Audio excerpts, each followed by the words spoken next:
Hey, it's Clay at claytrader.com. This will be my top 10 stocks as we head into Wednesday, September 27th. This will be a technical analysis breakdown. So if you are someone that uses charts within your trading, or maybe you're just interested in learning more about charts and how they can be used as a tool to help make good decisions as a trader, this will be a video for you.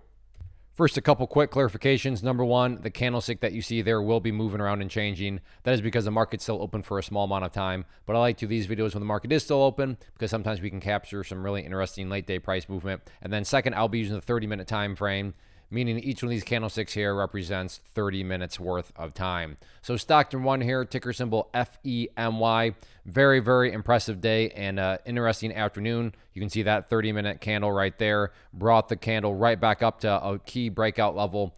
And, overall, a good solid pattern here has formed. So let's get things drawn into play here. So the key area of resistance is just nothing fancy, nothing complicated. Literally just a question of where did the party finally stop today earlier on, and that was right there at $1.53. So that'll be the main area of the pattern and main resistance. And then as far as supports are concerned, you can see nice upwards trend line right there can be drawn into place. So let me change that to green to represent support. And then maybe make this easier to see. Let's just keep it all one color now for the pattern standpoint. So we have resistance, we have the support, we have the big upwards move right here. For you golfers out there, make it a little bit more visual. Put the golf hole down there, and we have a bull pennant pattern. So while nothing is guaranteed, is it plausible? Is it valid that if the price were to come up here and then break through that level, that break in and of itself could create additional buying pressure? That is certainly a plausible outcome. So if you like stocks down below $2, you like bull pennant patterns, definitely keep an eye on it. Next one here, AVTX, and a very tricky chart to talk about because there's a lot of perspective that goes into this. So from a presentation standpoint, it just depends on your point of view, meaning if you're some sort of day trader, flipper, scalper, whatever you want to call yourself, and you bought right there, maybe you bought right there on the dip, and your plan was to buy and sell within 15 minutes, well then from that standpoint, the chart looks really, really bad. With that being said, assuming you care about the bigger picture point of view, yeah, I do realize that there was a very deep pullback here after the open. And I'm not saying this will occur, but let's say the price actually pulls back even further and goes, down to that level right there at the 15-cent mark.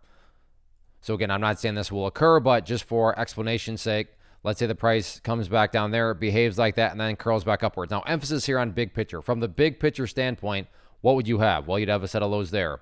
You'd have lows there. You'd have lows there. You'd have lows down there. And if you envision each one of those as stair steps, what do you have? Again, emphasis on big picture. Well, from the big picture, you'd still very clearly have stair steps making progress in the upwards direction. And that's what you want to see. That's what a truly strong move is going to do. It's going to make progress. Again, I fully understand if you're a day trader and you bought right there, you don't care about these stair steps. So that's why I'm trying to distinguish between a bigger picture trader and somebody that was more so a day trading standpoint. So is this a good or bad looking chart? Like I said, that all depends on you.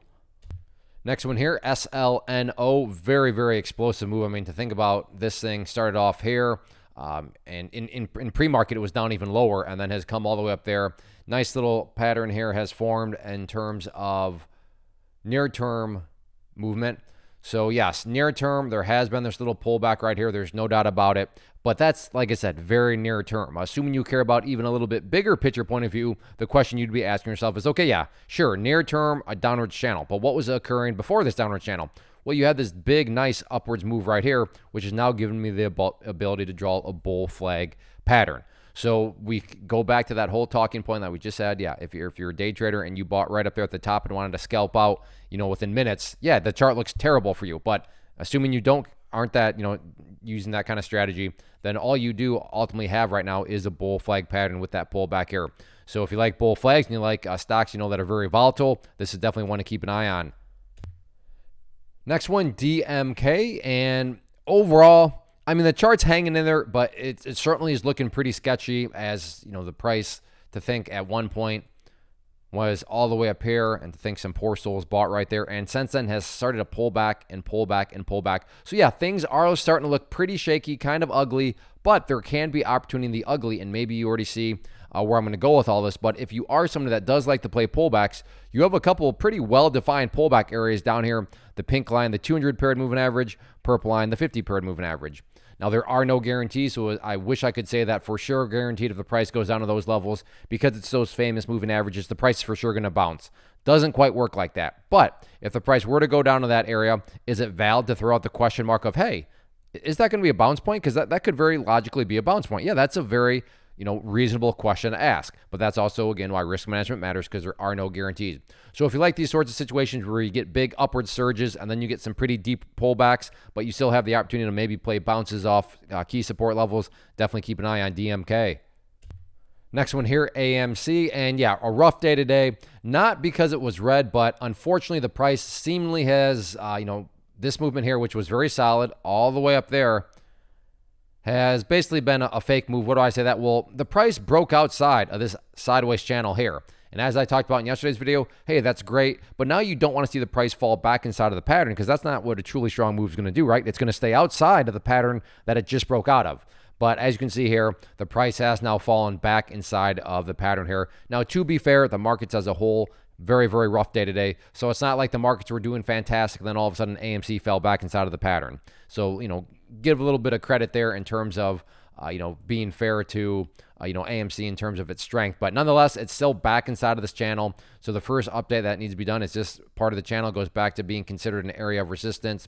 So we're kind of right back to where it was a few days ago. Top part of the pattern resistance, let's call it $8.10. Bottom of the channel support, right down there at, we'll call it $7.60.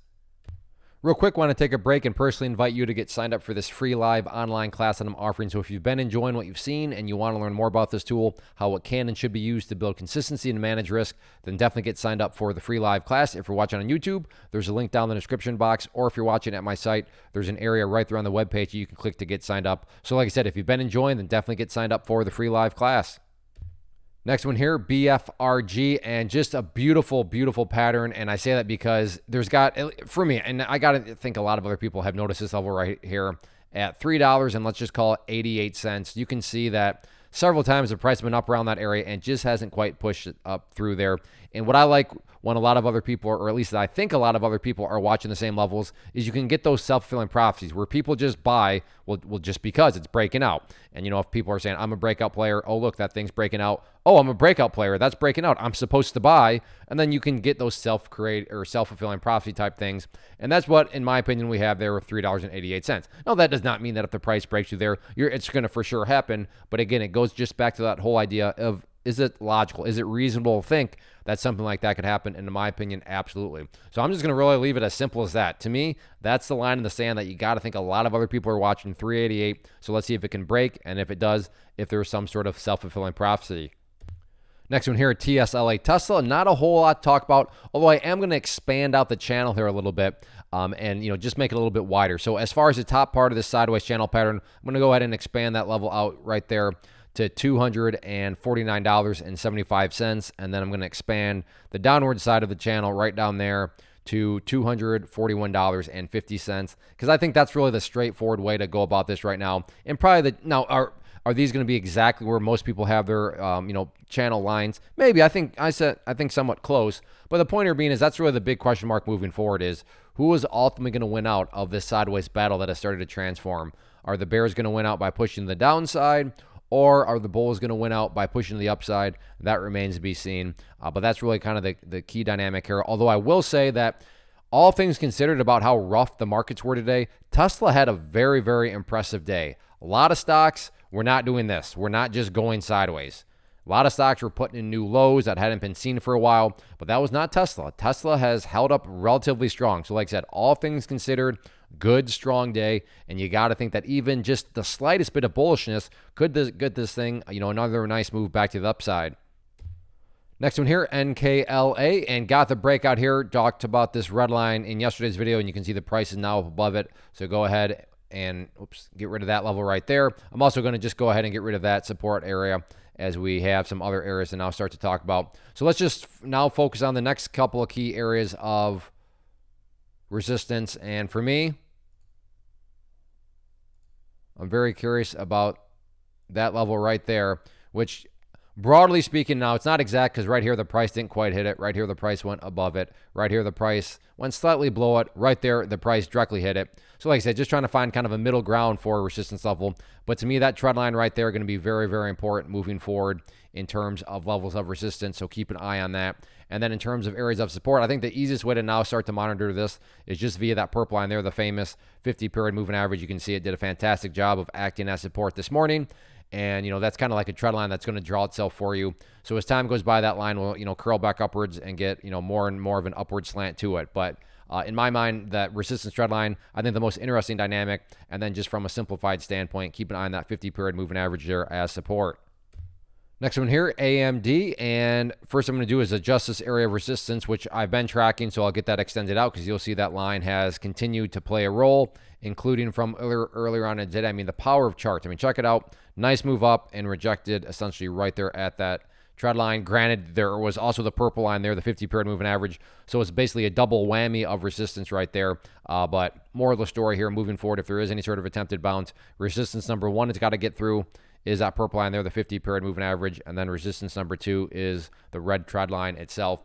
In terms of levels of support, I'm going to go ahead and, so the key thing here is I'm going to make an adjustment, but you have to ask yourself, all right, well, what direction is the adjustment being made? And in this set of circumstances, I need to adjust the area of support downwards. And whenever levels of support need to be adjusted downwards, not exactly the most bullish of things. So newest level of support adjusted slightly downwards with the new data that we got right there at 95.25. But all things considered, like Tesla, AMD held up pretty well today, so it'll be interesting to see how this continue to plays out over the next couple days. Next one here, TQQQ, which is an ETF that measures the NASDAQ. So if you believe the NASDAQ market is going to go up, this one will also go up. It just allows you access at a much lower price point, which makes it a popular ETF. And this is what I mean. So the NASDAQ as a whole, you can see gap down and then basically bled and bled and bled. But think about Tesla, think about AMD. Those ones at least went sideways when the overall NASDAQ actually had a downward channel associated with it. So that's what I was referring to earlier. When you consider the markets and then seeing the direction of those couple stocks, there is some baked in and implied strength there based on all of that. So in terms of updates, going to go ahead and get rid of that level. And the first key update, just based on the foundational rule in charting, when levels of support are broken and closed below, they tend to act as resistance. So if the price does try to curl itself back upwards, that'll be the first big question mark point in terms of resistances. Can the price break up through 35.25? In terms of levels of support, really nothing fancy or complicated here at all. Just the question of where did the party finally stop today for the Bears? Because the Bears had a very exciting day for themselves, and the bleeding finally stopped down there right at the 34.15 mark. So we'll call it actually 34.17 to be exact. So that'll be the main area of support for that reason alone. Just asking a very simple question, where did the bleeding finally stop? And that's where it did. And then nice little green candle here during the last 30 minutes. But yeah, all in all, very rough day for the NASDAQ. Earlier when I think about it, I don't think I had this up. So I was sitting here talking about getting signed up for the class, and I wasn't showing you anything. So I hope you're still here for that, because what I meant to show you earlier was this right here. So I am offering this free training. It'll be around Thursday on September. I'm all thrown off. I'm like, can't believe that actually happened. But it'll be a couple days, Thursday, September 28th at 7 p.m. Eastern Time, online, completely free. So yeah, go get signed up for it, and I apologize for that earlier. As far as these top 10 videos are concerned, if you enjoy these, do a couple things for me. Hit that like button, leave a comment down below. Little things like that go a long way in communicating to me that you enjoy, and as long as I know that you are enjoying these type of content, I'll continue to put the required time and effort to get this content out to you. So again, hit that like button, leave a comment below, and go get signed up for that free training.